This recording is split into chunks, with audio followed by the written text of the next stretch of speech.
Growing up, I never knew the importance of analyzing film. I would simply watch it, enjoy it, and move on. But as time went on, and as I got into film school, I learned the importance of analyzing films by watching some of the best films ever made and breaking them down. This showed me the importance of analyzing films. So that's why today I will be telling you why analyzing films is so important and the films you should analyze. I learned the importance of analyzing films through my first day in film school. What we would do pretty much is there would be like a classroom that was shaped like a theater. The professor would do a lecture first, talking about the film and what it's going to be about, things that we should take away from it. Then we would watch the film itself. The next time we would have that class again, we will talk about the film and we'll break down several aspects of it. Either it be the acting, cinematography, storytelling, theme, just break down every single aspect of it. At first, I was really confused as to why we would do this. One part of me was confused, one part of me was kind of liking it. Like, I really enjoyed the process of just watching a movie and seeing why it's good, why people like it. For some, it might take away the enjoyment, and for others, it might be fun. For me, it was fun. But yet again, I could also see why you could take the enjoyment out of it, because you can look at aspects of that movie that you didn't notice that are bad.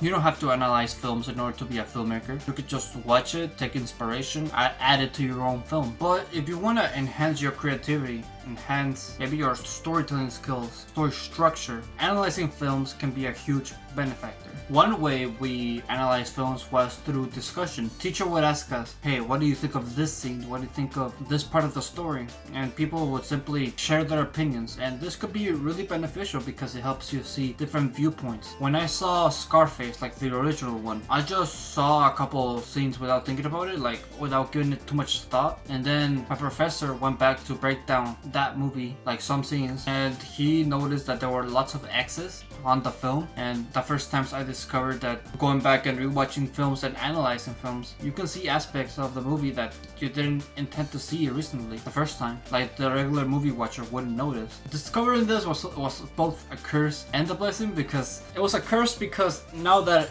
every time I watch a movie, I overanalyze it. I look at all aspects of it, like, what does this color mean? What are the patterns? This has made it so I notice like every single detail that the creator puts, but also it makes it so that I don't pay attention to the story as much. This is just me though, you might be different. But going back to Scarface and the original old one, watching old films in general opened my viewpoints and ideas in general when it comes to old films. Before, I would not really think about them. Like, I would mostly just watch the newest movies. I didn't really consider going back and watching some of the greatest films, like people that consider these movies the greatest films ever. I didn't really think about that, but going back and seeing how people put as much effort into old films as people who put effort into making films now.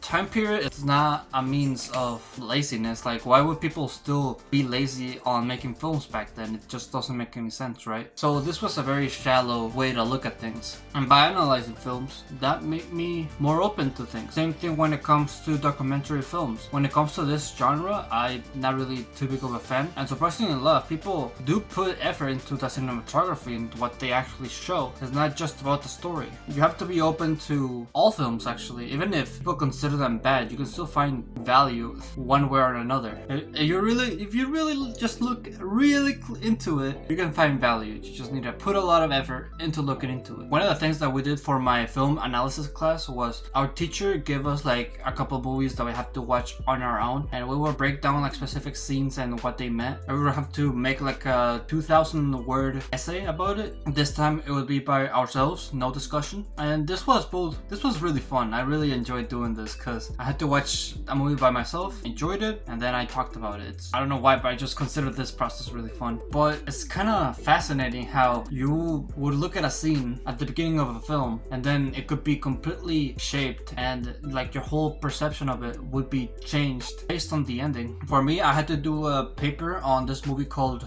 Drive My Car, and it's also fascinating how you have to do like additional research in order to like fully analyze it. Like, for example, I did research on the type of camera that they used, the type of color grading they used, and why they did it. And it's kind of fascinating how people would go, like, they would do certain things to express in a certain way. For example, Drive My Car, in this movie, the creator uses like an old type of camera and uses like dark colors at the beginning of a film because he wanted to keep the main characters mysterious and their intentions mysterious. You know what? I still have the paper. Let me pull it up.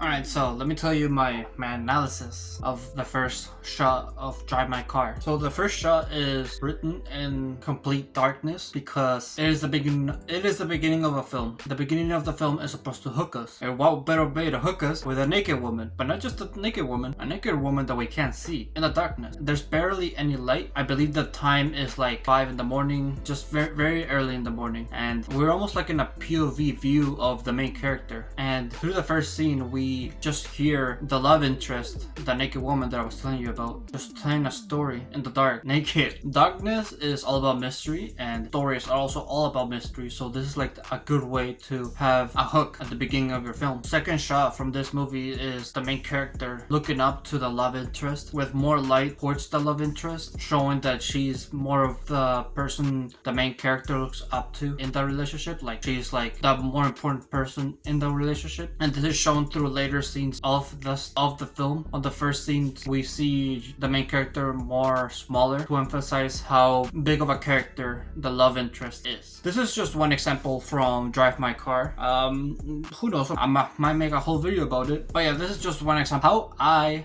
analyze films in my class. You have to look at aspects of it, like how characters are presented, and then ask yourself, how does this translate to how the characters are actually like in the story? Like how I said right now, the example, the love interest is shown to be bigger than the main character, showing how she is the more important person in that relationship, and how she tells the story in the dark, because stories are all about mystery, and dark is all about mystery, things that you don't know. Now that we've gone over how to analyze films and why you should analyze films, what movies should you analyze? How do you choose? And this has a very simple answer. The movies that you should analyze are the movies that you have interest in, are the movies that you want to break down, are the movies that you want to watch. Simple as that, right? But you should also make sure that you have a variety of movies from each genre, from each time period, in order to fully comprehend people's creativity and also to comprehend what influences films. For example, some superhero movies or just movies in general try to copy Marvel. Like even Star Wars copied Marvel, and that's because during this time right now, or like a couple years ago, Marvel was really big, was really popular, and so people try to be more like it. That way they can appeal to more people. But you shouldn't like force yourself to watch some of the films that you don't like. Like if you don't like a certain type of genre or a certain type of filmmaking, then simply just don't do it. Just don't watch them, don't analyze them, just do the ones that you like. Simple as that. So with that, I'm gonna give you some homework because you've been a very naughty person. It's very simple though. Just make a watch list of movies and shows that you want to watch. Just make sure that you have a variety of them, variety of time periods in which the movie were created, variety of genres, variety of creators. Make sure you just have a variety, that way you can experience different types of creativity, and make sure you want to analyze them too. Like be open to the idea of analyzing them with that watch list. So with that, thank you for watching this video. If you would like to, make sure to leave a like, subscribe if you're new or if you like my channel, and always remember to live your life like there's no tomorrow.